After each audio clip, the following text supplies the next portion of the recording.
This is WPSL Port St. Lucie. The opinions on this program are those of the program host and guest and not necessarily those of WPSL.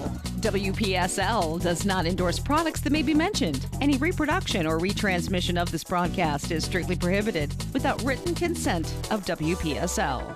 Legal questions? Ask a lawyer. Give us a call at 340-1590, 340-1590 here at the studios of WPSL. And Ask a Lawyer with your host, attorney Stuart M. Address. Good morning, Treasure Coast. They can. Why are you on mic 5? I don't know. I just picked up whatever mic they gave me. Well, you're live now. I can't hear We fixed it. All right. I can't hear myself. Good morning, Treasure Coast. Technical difficulties. Please stand by. Anyway, I hope you've all had a nice week and are looking forward to a nice weekend. I am Stuart Address, and this is Ask a Lawyer, and yes, that is really my name. For any of those of you who may be new to listening, it's not made up, it's not make-believe, and it's not just the city I practice law in. It's my name. But it works, right? It works. It works very well. Once people realize it, it is hard to forget. So what we are going to do is we are going to finish up our chat about defamation. It won't take too long, and get through another substantive topic area that I practice in at my firm.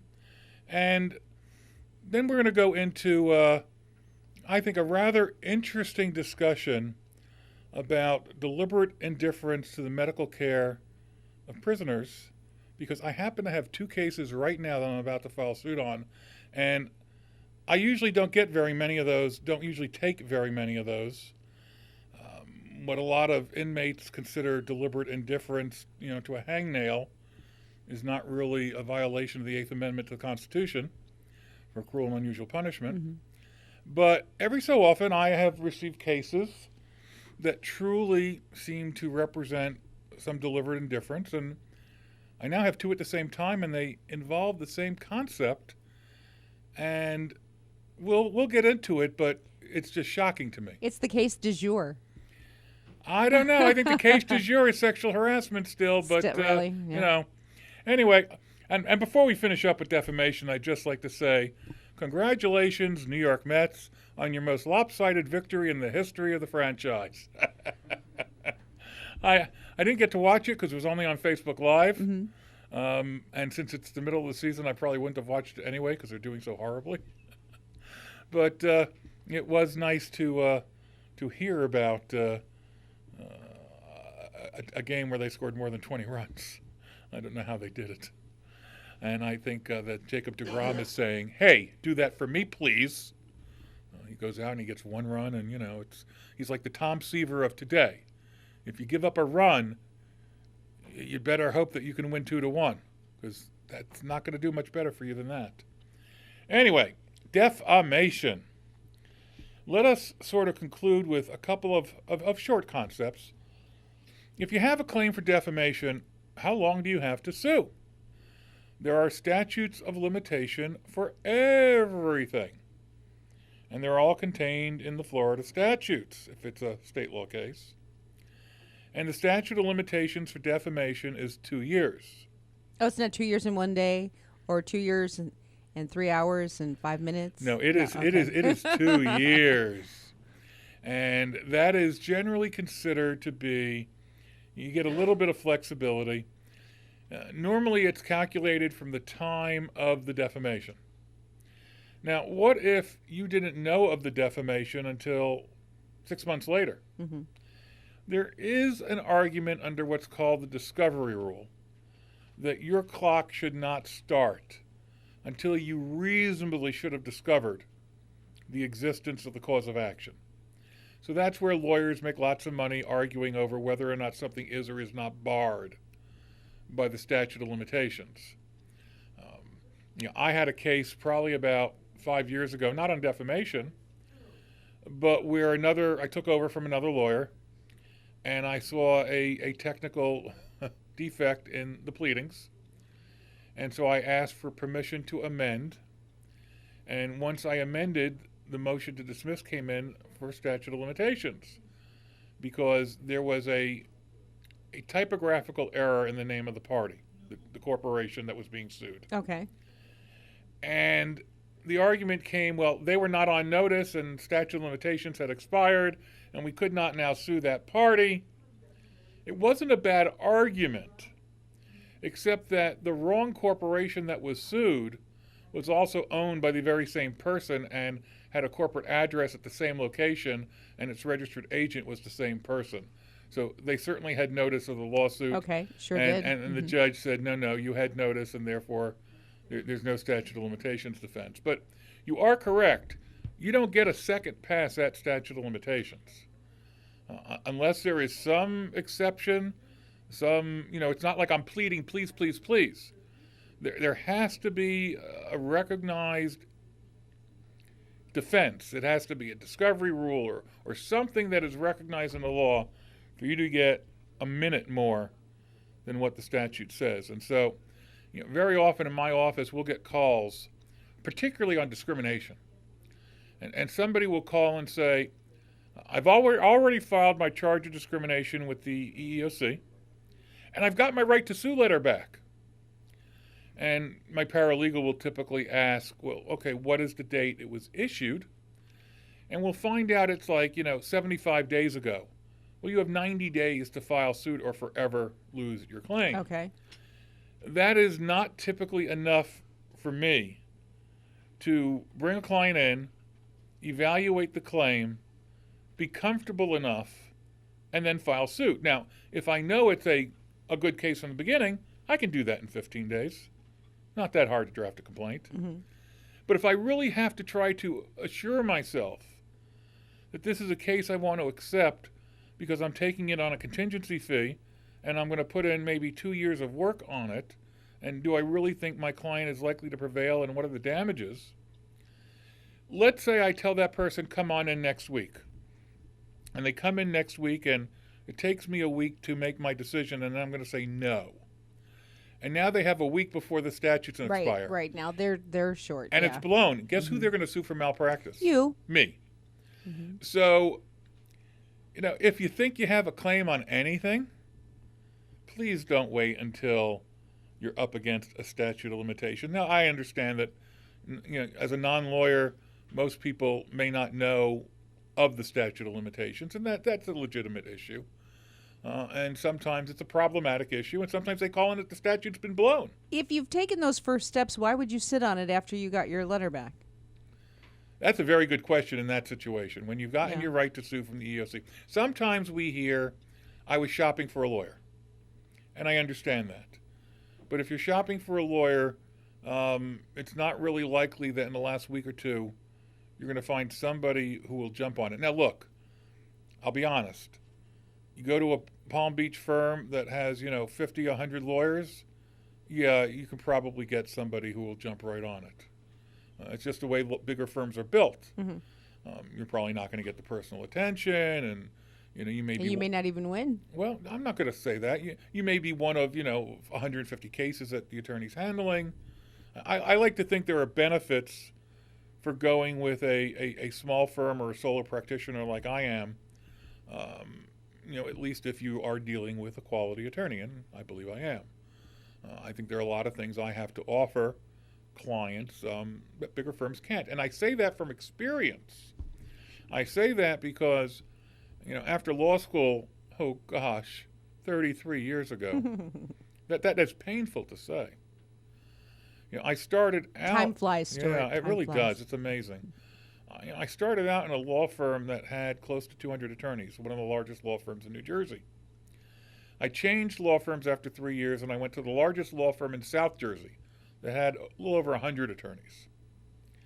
I hated the bureaucracy in those places. I hated the approval process I needed to do anything. And I moved to Florida, and I ended up in a firm, I think, that had about 15 attorneys in Daytona Beach.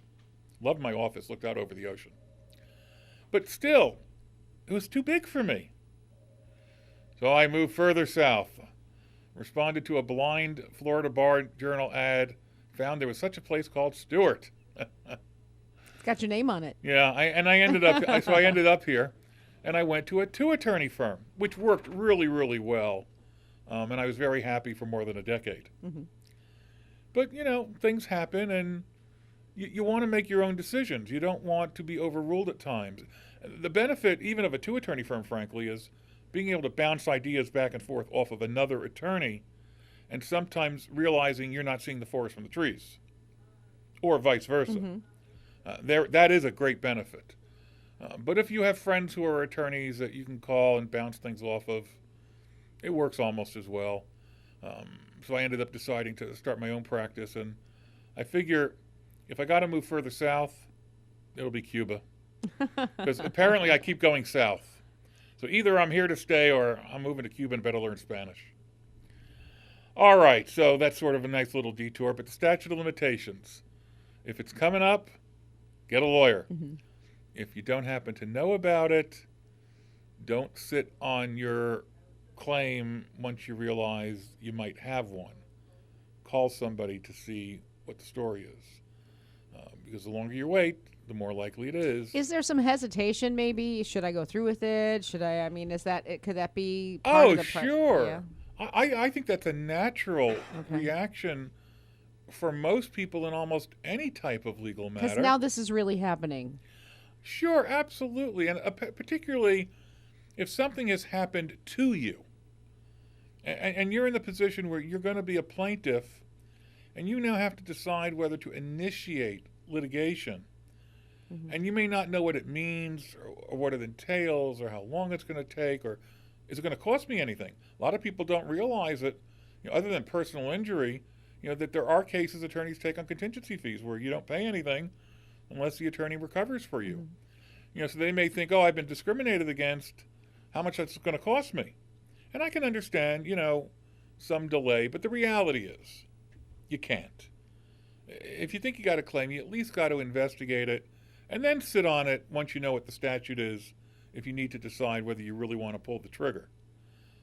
But to sit on it when you think you have a claim, when you think you've been injured, not in a physical way necessarily, but in some other way, reputation, humiliation, you can't just sit on it. It's a bad idea. We have statutes that are as short as a year. And for example, even with the EEOC, while the normal statute of limitations for discrimination is 4 years, once you get that right to sue letter from the EEOC, which is also technically known as a letter of determination, that's lawyers call them right to sue letters, because you can't sue until you get one. Okay. You have 90 days from the day you get that letter. That's a really short statute of limitations. So you got to act quickly. All right, now, we've talked about all types of defamation, slander, which is verbal, libel, which is written, defamation per se, which applies in certain categories, damages. Can defamation ever be criminal? Might you be defamed, and could you have a criminal cause of action? Now, of course, you don't have the right to bring it. You would have to go to the police or the state attorney's office, and they would have to decide they want to prosecute. But yes, Florida has several statutes that make certain types of defamation criminal. And to nobody's surprise, they generally follow along the same thing as defamation per se, because it is that bad. So one of the statutes is titled Publications which tend to expose persons to hatred, contempt, or ridicule. All right, those types of defamation is a misdemeanor of the first degree. Now, I'm not a criminal defense attorney or prosecutor, so I'm going to have to go back and look up what are the punishments for all those. I don't know, but it's a misdemeanor, and basically it's defamation which threatens to expose any individual or any religious group to hatred, contempt, ridicule, or obloquy, which is a fancy word for the same thing. Now, there's another statute, which is written threats to kill or do bodily injury.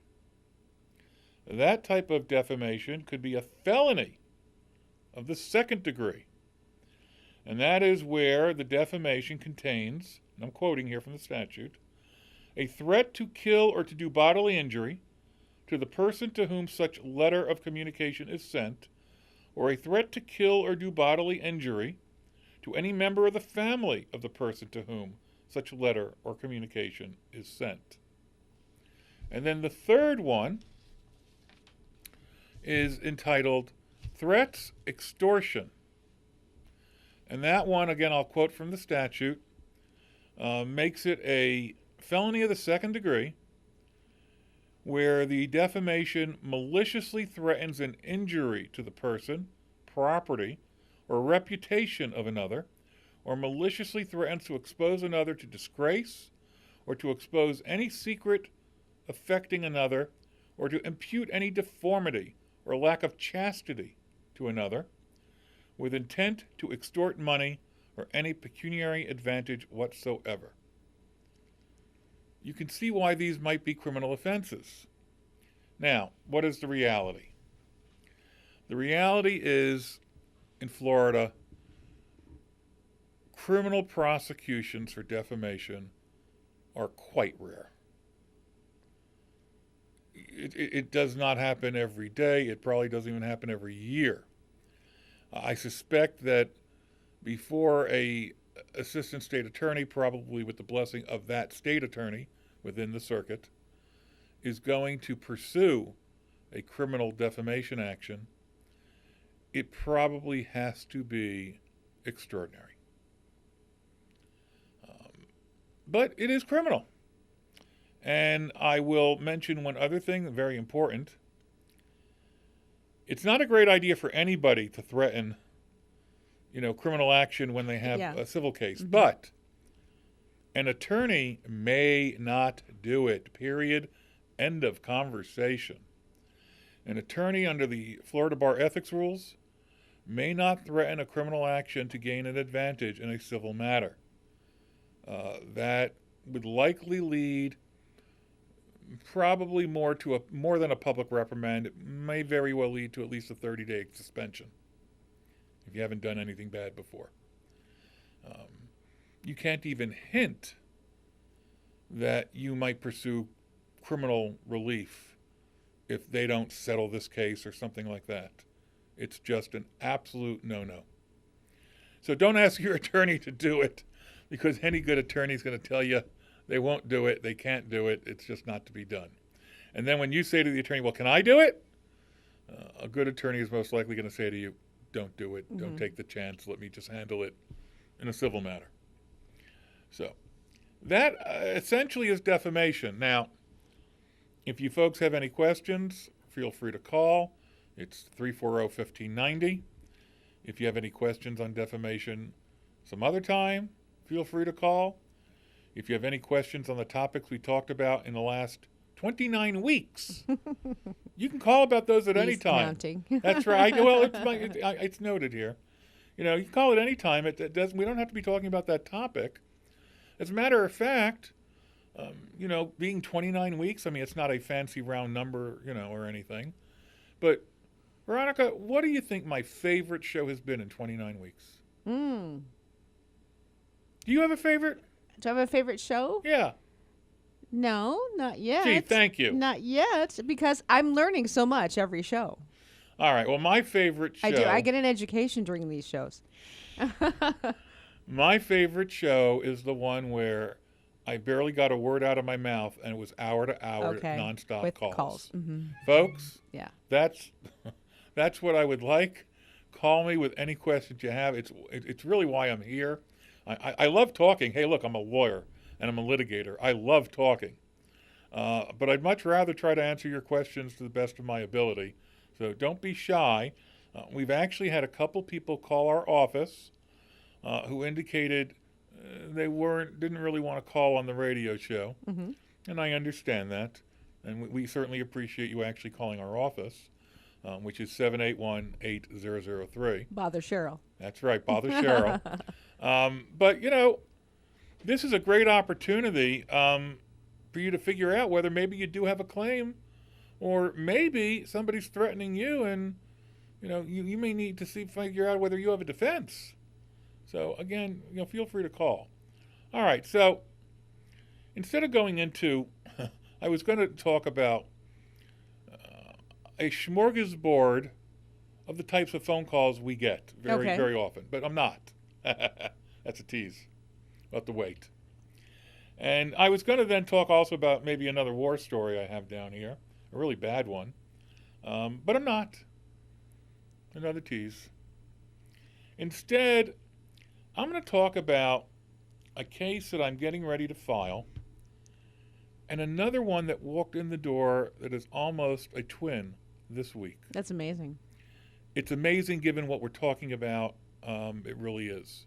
And so I'm going to try, I'm going to talk about that. And look, I suspect that most people out there won't have this particular problem. Mm-hmm.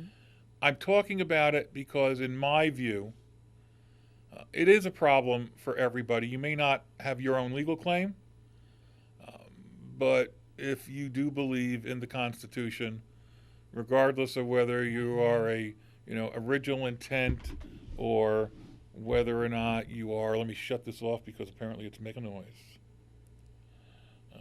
Whether you're original, I just don't get this whole. what the heck? That was Siri. That was Siri. Whether your original intent or a living and breathing document, interpretation of the Constitution, I don't think it really matters in this situation. The Constitution prohibits cruel and unusual punishment under the Eighth Amendment. That is a very vague term which the Supreme Court has struggled, and with some success on many, many occasions, explain the scope and nature of what is cruel and unusual punishment. I haven't always agreed with the Supreme Court, but at least there's law there that we work with.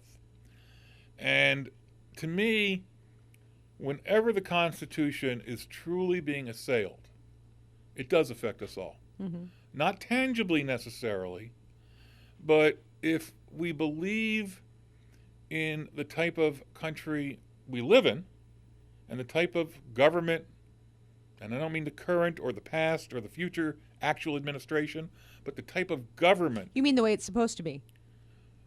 the way it generally is supposed to be, even with all the bumps and ugly bruises and black eyes. The general nature of a government where if enough people stand up and scream, generally legislatures act. Maybe it shouldn't take that much. The problem today is they think that they know best. It like, is. like as if they are the chosen ones, okay. and we don't know what we want. You just reminded me of a section from one of my favorite movies, musicals of all time. I watch it every year, so I'm going to deviate again before I go into this. There's a show, it was a musical, Broadway musical, and it's made it into a movie, 1776. Okay, a lot of great actors and actresses. I watch it generally around July 4th because that's the only time it's on. And there was one state, I forget which one. New Jersey. No, Respectfully disdaining. well, that was New York that would never decide anything because the legislature would never give them any instructions because they spoke too fast. No, there was a representative that came in halfway through the Continental Congress, at least in the movie and the musical, I don't know, in real life. And they asked him what his position was on independence, because that was the vote they were going to take up. And his response was, "I'm here with an open mind. I have yet to determine whether my obligation is to follow the will of the people who elected me to be here, or to exercise my own independent judgment on their behalf." And he says, until I decide, I think I should err on the side of the people. And so for now, we are against independence. Okay? And of course, the movie and the musical proceed, and you get it to, I think it was, they needed one more vote. It had to be unanimous, and now they came back to him. No, actually I'm mixing it up a little bit. The deciding vote wasn't this guy, but they went to this guy, who I forget what state he represented, and they asked him, what's your vote? And he said, I've listened to the debate, And I've struggled with this issue of whether or not my obligation is to the will of the people or to exercise my own independent best judgment for them. And he said, I believe that I was sent here to consider matters, hear information they may not be aware of, and exercise my own best judgment for them. And if they're not happy, they will remove me from office. And so he voted in favor of independence. Honestly, I guess you can agree to differ, but I believe that sums up in a nutshell what a representative and a senator really should be doing. They are not there to vote the majority of what their state wants. They're not necessarily there to vote what's in their state's best interest, whether it's peanut subsidies or whatever. They're there, in my view, to exercise truly independent judgment, not, which lobbyist is paying more money, but truly independent judgment, and to make an honest, intellectual decision on every matter that comes before them. We know throughout our country's history, there are many who have done that because they've become famous for doing that, when they shouldn't be famous for doing that. It should be what all 535 of them do. In the beginning, we really didn't have strong parties. I mean, we had the Whigs and we had, the Federalists, but they were never voted along party lines. It was never. Matter of fact, the framers of the Constitution were afraid of political parties, precisely for what's going on now in the last 10, 20 years. A Republican should be able to vote for a Democratic proposition if it makes sense. A Democrat should be able to say to his party, I'm not with you. I'm voting for this because it makes sense. And, I will tell you, I make no bones about it. I'm a Democrat. Man, I have such admiration for Senator McCain, a Republican from Arizona, because he has so often crossed the aisle and tried to do what was right. He has so often worked with Democrats. That's because he's really old. He remembers how it was done a long time ago. Well, maybe, but he's always done it. That's how we used to do it back in the day. Yes, he's always done it that way. Whether you like him or not, former, Vice President Biden was the same way, and very often he and Senator McCain, when they were both in the Senate, would work together. He should have ran. Well, I agree.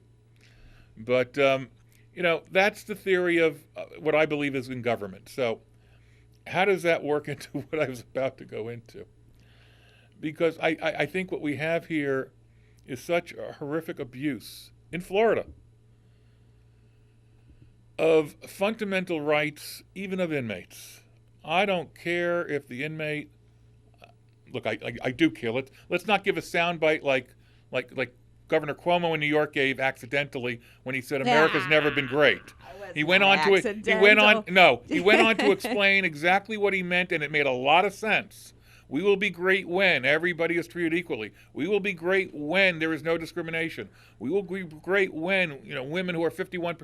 That's what he meant. But the soundbite before it elicited gasps from the audience and will be played over and over in his election campaign. And should he run in 2020, that will be the soundbite, and it's very unfortunate. So I'm not trying to give a soundbite here. The problem here is even inmates who have done the most horrific of things,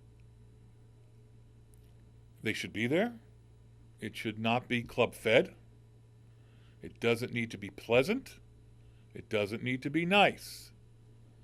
But even they have certain fundamental rights. One of them is the right to reasonable medical care. Not necessarily for every headache or every hangnail. Not acting quickly enough because an inmate has a headache is not going to give rise to a successful 1983 civil rights action for deliberate indifference. It won't, and it's not supposed to. What should give rise to those types of actions are where people are truly being hurt, injured, and maybe being left to die. That is not what we at least say our jails are for. Now, maybe they are in some other countries.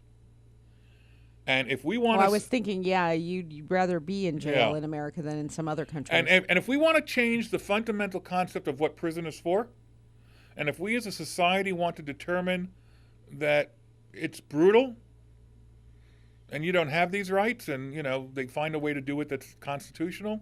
I like Russian jail. Have you ever seen Russian jail? No. That's pretty awesome.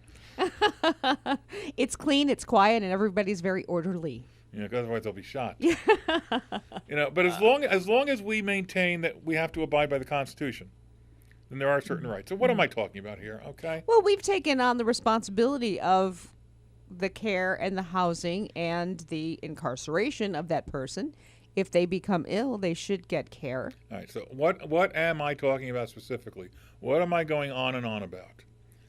I've had a case in my office for a while that is getting ready to be filed. It's a case for a gentleman who's no longer incarcerated. He served his time. He's out.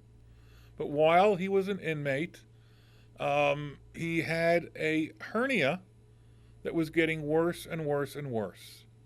And the risk is if the hernia goes untreated, there are a lot more serious complications that could occur. So he had asked for treatment, and they had even sent him to a specialist who recommended surgery. He didn't get the surgery. Later, they sent him to another specialist who recommended surgery. They didn't give him surgery. Finally, he was released, and within the week, he went to a private doctor who looked at him and said, "You're doing surgery next week. I mean, it's urgent." Because things had been deteriorating and being made worse. And of course, all that time, he was in increasingly amounts of pain. So I looked at this and I said, well, that sounds like it might be deliberate indifference to medical care. That's a pretty serious thing. You need surgery. And what did I find? I found that just last year, 2017, the Florida Department of Corrections and their healthcare provider, which at that time was Corizon, settled a federal class action lawsuit on hernias. And in that settlement, they agreed to new procedures and new policies. And that settlement was consummated with the blessing of a federal judge in Florida 2 months before our client got his first recommendation they needed surgery. And they never gave him the surgery. Now, if they settled a class action lawsuit, even though there's quote-unquote no admission of liability, we all know what it means, when they pay plaintiffs' class action attorneys $20 million, we all know why they're doing it. When they agree to change their policies and procedures, we know they realize that under the Constitution, they've been subjecting these types of inmates to cruel and unusual punishment. Now, didn't everybody get the memo, though, after? No? I think they did. Well, I know they did from the next case that just walked in my door this week. Wow. Okay? So we've been getting ready to file that one. And lo and behold, what happens this week? We get a phone call, had nothing to do with hernias. It had to do with hepatitis C. An inmate that had hepatitis C, and up until 2016, there really was no real treatment. And then they came out with these very expensive drugs that cost up to $90,000 a person, but were successful. And the problem is, if you did not treat, then the liver became more damaged. And if at some later point they got this $90,000 treatment, it would cure the hepatitis C, but not the condition of the liver. Right. So the issue is to treat them as early as possible. And he says, well, I have all these grievances I filed. I have copies of them. They would never treat me. They'd never pay for the drugs. And there was a time where I actually collapsed and got sent to the hospital, and they paid that $100,000 bill, so I was in the hospital, but they still wouldn't give me the medicine that I needed. And I said to myself, well, gee, that sounds pretty serious too. And so I do a little of my research, and I find, lo and behold, right now, there is a federal class action in Florida against the Department of Corrections, Horizon, and its new healthcare provider, Centurion, alleging that the state is intentionally, willfully failing to give these inmates the medication they need because of the cost. And the case isn't over, so you might have to wonder now, would you, if you're diagnosed with something that you can't afford treatment, if you should just go to jail? Maybe, but that's not the issue. Okay. So the case isn't over, but it was so bad, the federal judge issued a preliminary injunction ordering the state to act as if the plaintiffs have already won. And I want to read a few things because I'm going to tie it together. A few things that the federal judge said in his opinion issuing the preliminary injunction. Okay. As the years went on, Florida Department of Correction officials recognized that inmates were dying from HCV, that's hepatitis C virus, because they were not being treated.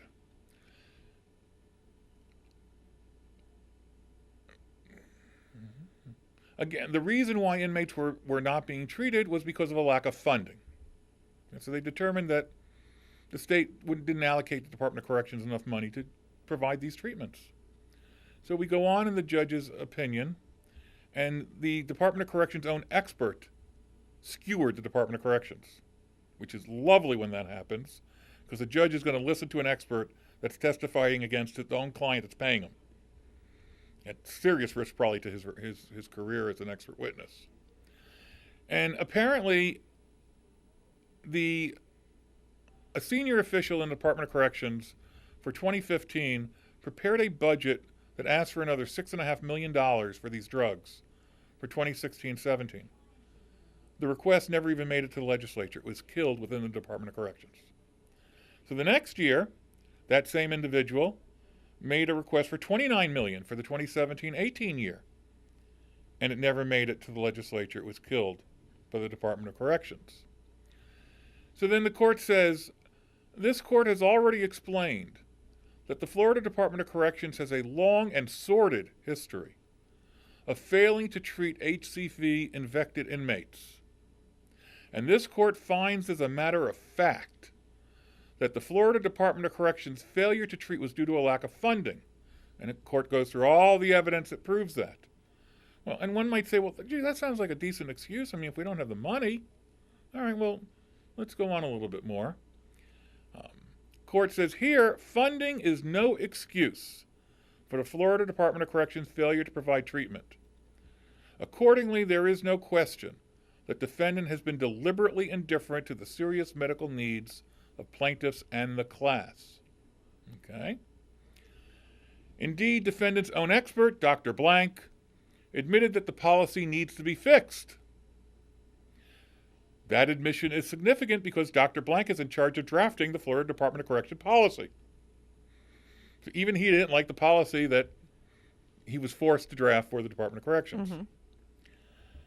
Then we're going to sort of wind it down the quoting here.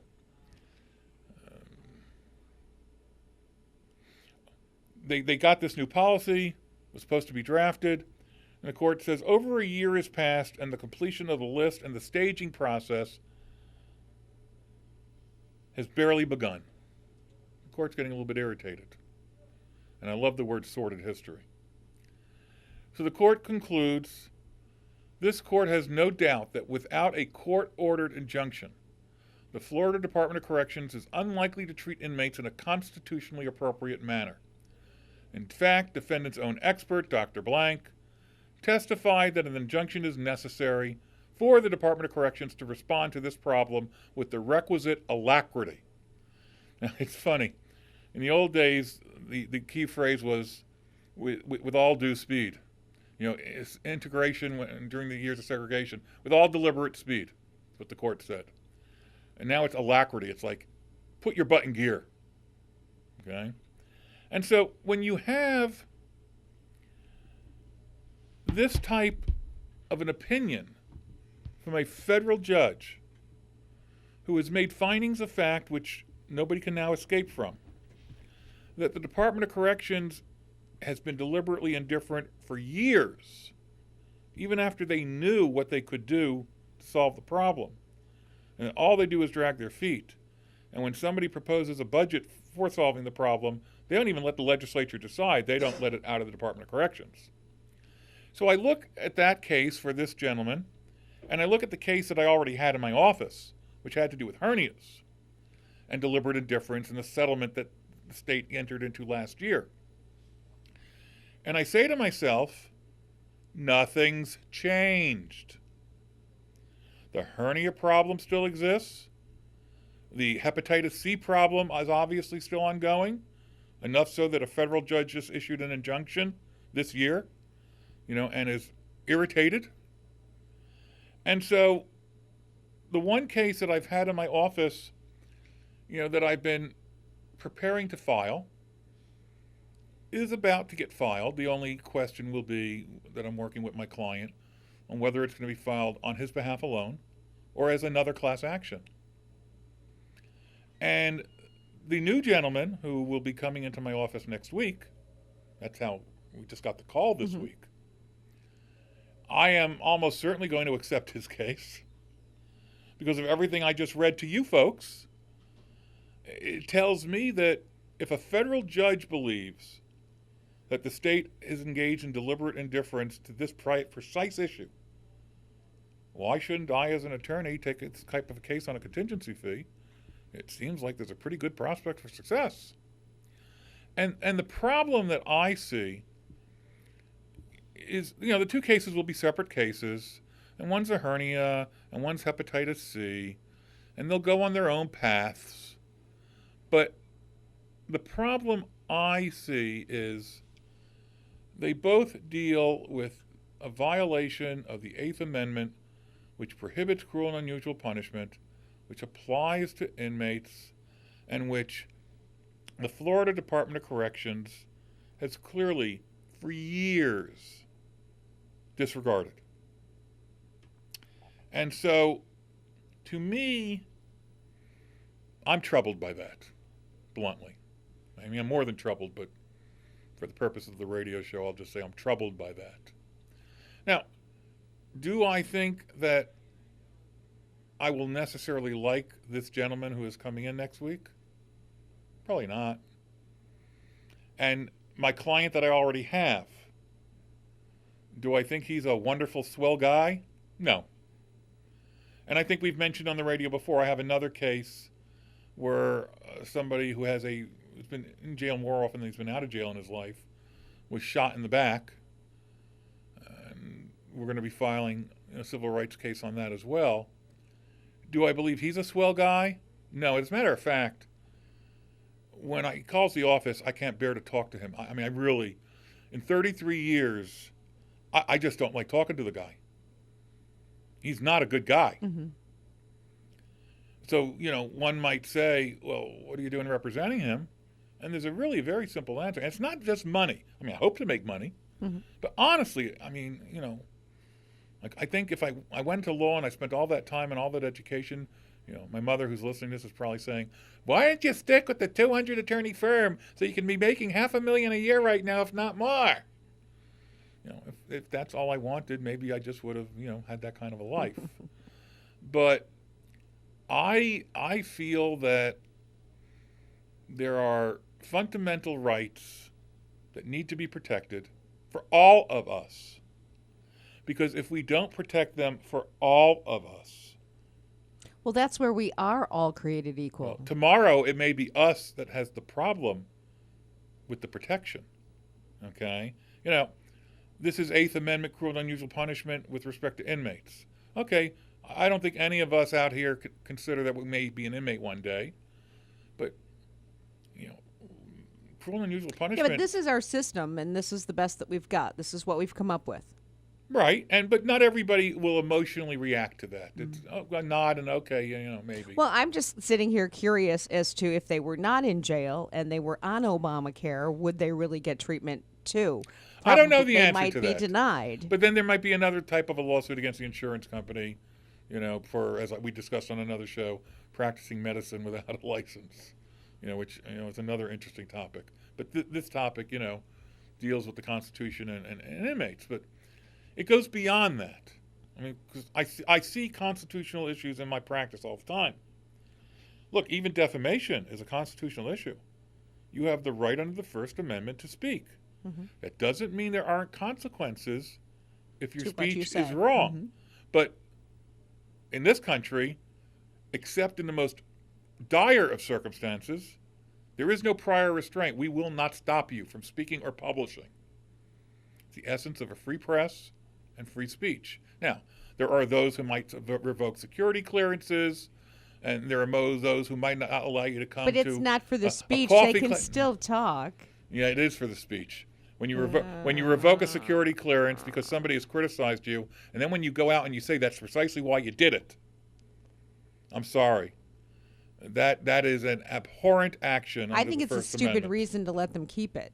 I really do. I think it's a Well, dumb reason to okay, let them keep it. I respectfully disagree. I mean, everybody. It doesn't matter. Democrat, Republican, Independent. Doesn't matter. I You're out. You're out. No. That's short-sighted. I'm sorry. But you no longer have that hold that position. Stop. When you're in the intelligence community, and you have what is called corporate knowledge, But why are you on TV then? you're allowed. You have a First Amendment right to speak out Okay. against your leader. It's the fundamental principle of our government. Now, why does And they won't stop. Why does the former director of the CIA still have security clearance? Because really, they may need to be consulted. Now, I'll grant you, President Trump won't consult anybody, and I'm sorry to get political here, he won't. But every other president, when things got really bad, would consult their predecessor, Republican or Democrat. Obama ended up having this wonderful relationship with George W. Bush. Amazing. And Clinton spoke to George H.W. Bush. You know, I mean, Yeah, but do the presidents even have security clearances? yes. Do they? Oh, absolutely. Trump's got a security clearance. Yes, it's like, the top clearance. Yeah, of course they have security clearance. Okay. I didn't think that it But my necessarily point applied is- to the president. My point is, if you're the former director of the CIA or the former director of national intelligence and something serious is going down, the current director of the CIA might want to reach out to you and get your input. And if you don't have the clearance to hear the information, you can't really give your input. So I'm sorry. On this, I'm going to get excited and I'm going to shut you down because you have the right to speak, but I'm telling you I think you're flat wrong. Okay? These people historically have maintained their clearances because they might be needed in the future, and very often they were. Do you really think that when it came to capturing Osama bin Laden, that Obama only got advice from the people in his administration? Do you really believe that the director of the CIA didn't reach out to somebody in the past who this all started under, George Well, H.W. actually, Bush? the bin Laden thing started under Clinton. Okay. I so mean, it went back but way look, back. Clinton, H.W. Bush, Bush, you really think nobody consulted anybody? That's not Possibly. pretty, well, that's naive. Possibly. That's not very smart. So when you start interfering with fundamental constitutional rights for trivial and personal vendetta reasons, there's a problem. Now, See, I'm not buying into that. That's well, what it is. well, But I'm sorry, President Trump said it. Given who it is, that's the way people are going to take it. That is what President Trump said. He said that he revoked the clearance of the former director of the CIA because he was involved in starting this witch hunt of Russia. That is not the reason to revoke somebody's clearance. Now, if he had leaked confidential information, that is historically a reason to pull somebody's clearance. Okay. Now, we only have a couple minutes, so it's okay. But I didn't mean to go off on this tangent, but it does all tie together. Our First Amendment rights, our Eighth Amendment rights. But you don't have a right to a security clearance. That is that's a privilege that you. You have a right to free speech. I mean, And you've heard of retaliation? Yeah. Oh, somebody's going to try to Real stop fast. the argument with a question or a comment. Thank you for intervening, whoever you are. All right, we got Keith on line one. How can I help you, Keith? Or you just want to chime in on this?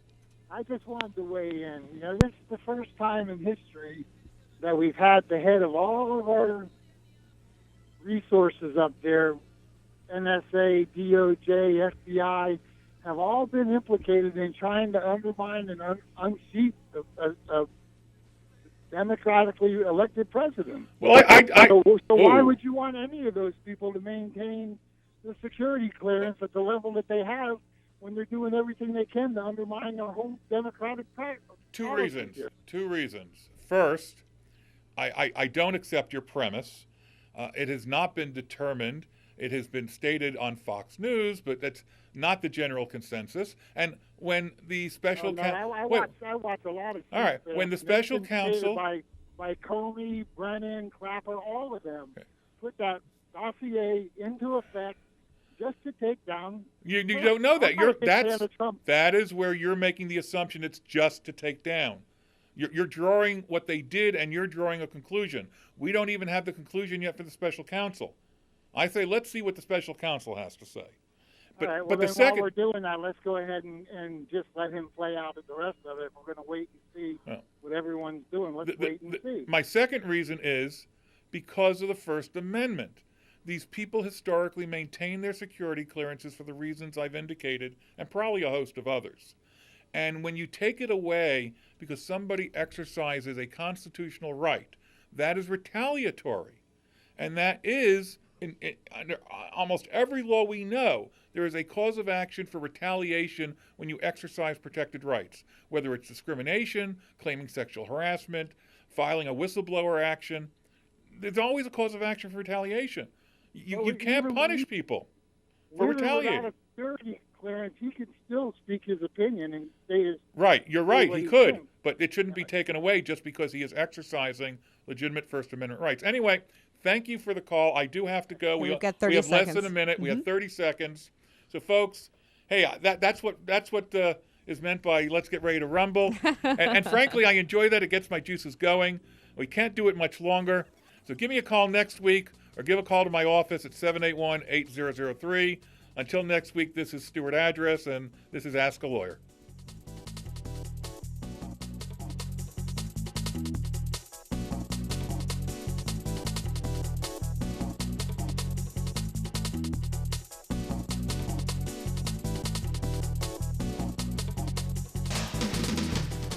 This is WPSL Port St. Lucie, the talk of the Treasure